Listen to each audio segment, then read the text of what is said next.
আপনাদেরকে বলছিলাম না যে মাত্র কয়েক ঘন্টা বাকি আছে, প্রত্যেকে সবাই মিলে একসঙ্গে এই মুহূর্তটাকে একেবারে চেটে পুটে উপভোগ করি। আপনাদেরকে ফেস্টিভ্যাল অফ ইন্ডিয়ার ছবি দেখাচ্ছিলাম, পাশাপাশি কসবার ছবি আপনাদেরকে দেখাবো। কসবার ছবি এই মুহূর্তে লাইভ দেখছেন আপনারা।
আর আপনাদেরকে এবার নিয়ে যাব সুরুচির সঙ্গে, সেখানে ঢাক বাজিয়েছেন আবির চট্টোপাধ্যায়। ছবি দেখুন।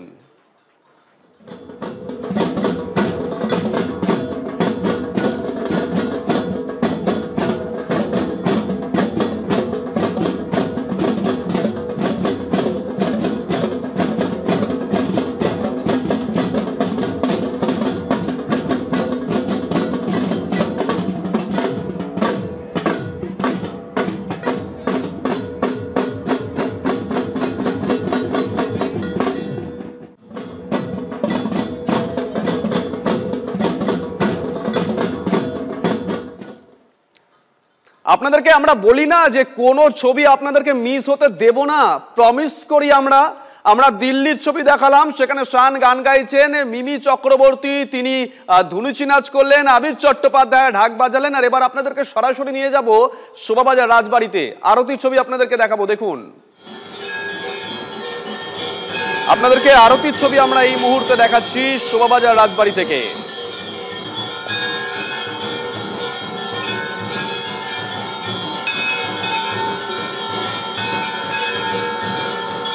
শোভাবাজার রাজবাড়ির ছবি, সেখানে আরতি চলছে।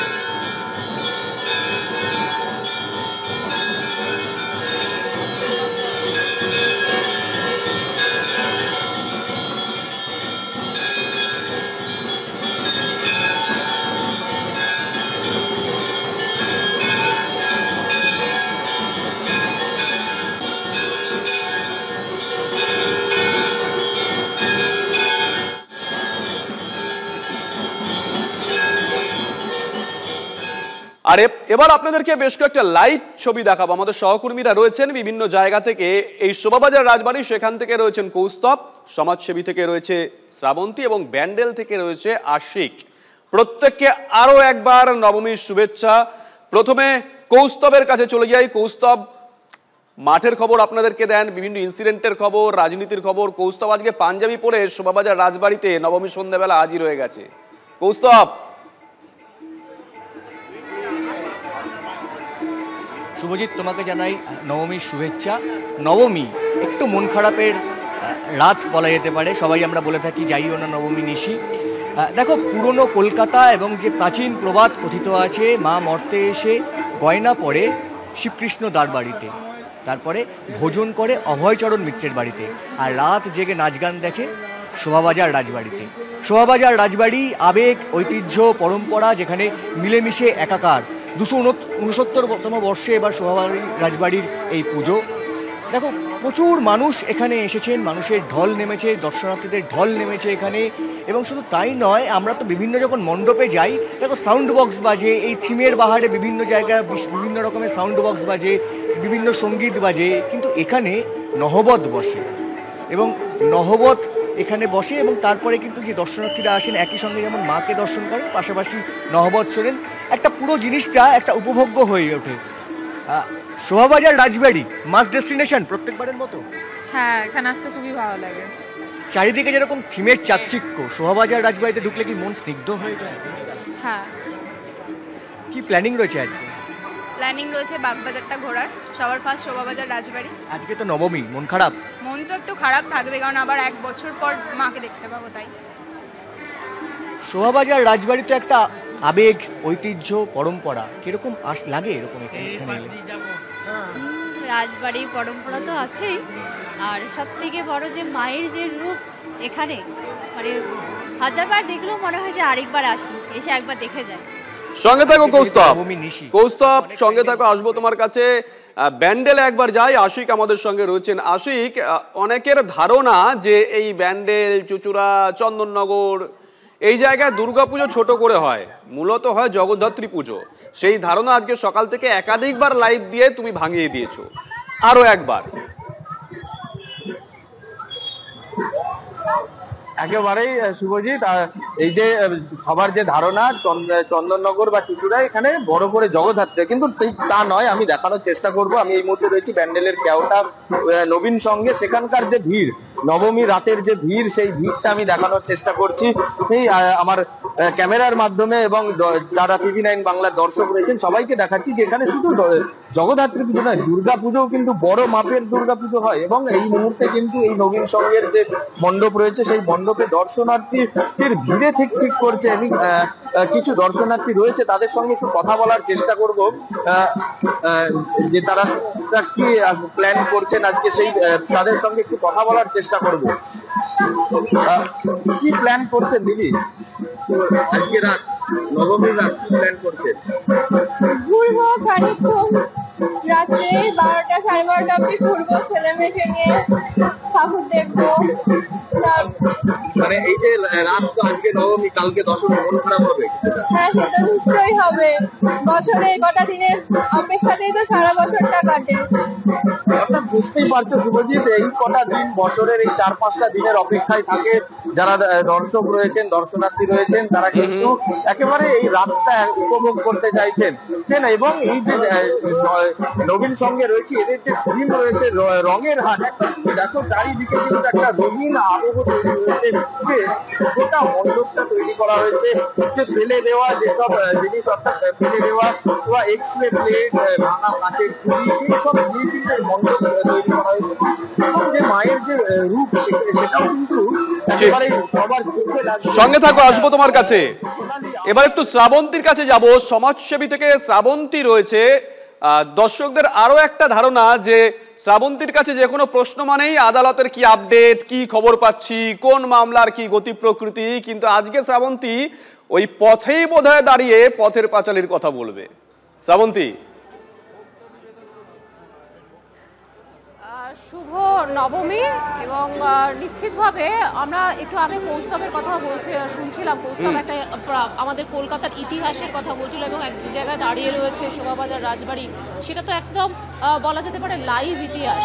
আমরা যেখানে রয়েছি পথের পাঁচালী, এই সমাজসেবী সংঘ, তারাও একটা লাইভ ইতিহাস সেই পুরনো 1946 সালে ফিরিয়ে নিয়ে গেছে।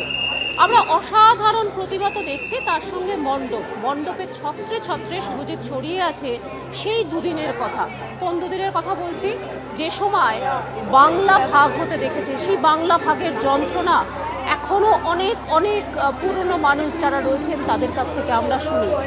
যে ছবিগুলো তুমি দেখতে পাচ্ছ দেওয়ালের মাঝে, সেগুলো কলকাতার ওই দুদিনের ছবি তুলে ধরা হয়েছে। পাশাপাশি আশেপাশে যত বাড়ি রয়েছে, সমাজসেবী মানে বালিগঞ্জের আশেপাশে যত পুরনো বাড়ি রয়েছে, তাদের কারো বাড়ির মোজাইক তুলে নিয়ে আসা হয়েছে, কারো বাড়ির পুরনো চেয়ার তুলে নিয়ে আসা হয়েছে। সর্বোপরি এই যে প্রতিমা দেখানো হয়েছে, সেটা যে লীলাদেবীর কথা বলা হচ্ছে, যিনি উদ্যোগ নিয়েছিলেন, মানে 1946 সালের অগাস্ট মাসে দাঙ্গা হয়েছিল, ঠিক তারপরে মাত্র কয়েক মাস পরে অক্টোবরে পুজো হয়েছিল। এই যে মাত্র কয়েক মাসের মধ্যেই একটা বড় উদ্যোগ নেওয়া এবং সেই সময় হিন্দু মুসলিম সকলে মিলে পুজোতে অংশগ্রহণ করা, যেটা কলকাতার একটা ঐতিহ্য বলা চলে। আজও সমাজসেবীর এই যে গোটা প্যান্ডেলটা হয়েছে, মণ্ডপে হয়েছে, প্রচুর মানুষ যারা মুসলিম সম্প্রদায়, তারা এসে কারিগর, তারা হাত মিলেছেন। সেই সাম্প্রদায়িক সম্প্রীতির সুন্দর বার্তা এই মণ্ডপের সমস্ত জায়গায় ছড়িয়ে রয়েছে। আর ভিড়টা শুধুমাত্র তোমাকে দেখাবো, আলাদা করে বর্ণনা করার প্রয়োজন নেই। হোক না বৃষ্টি, হোক না, তবু ছাতা নিয়ে বেরোতেই হবে। আজ শেষ দিন, তাই চেটেপুটে আনন্দ করার দিন। শুভজিৎ, বেশ, তিনজনকে আপাতত ধন্যবাদ। তোমাদের সঙ্গে আবারও কথা বলবো। তোমরা বিভিন্ন মণ্ডপে যাচ্ছ, পরবর্তীতে যে মণ্ডপে যাবে সেখান থেকে লাইভ ছবিও দেখবো।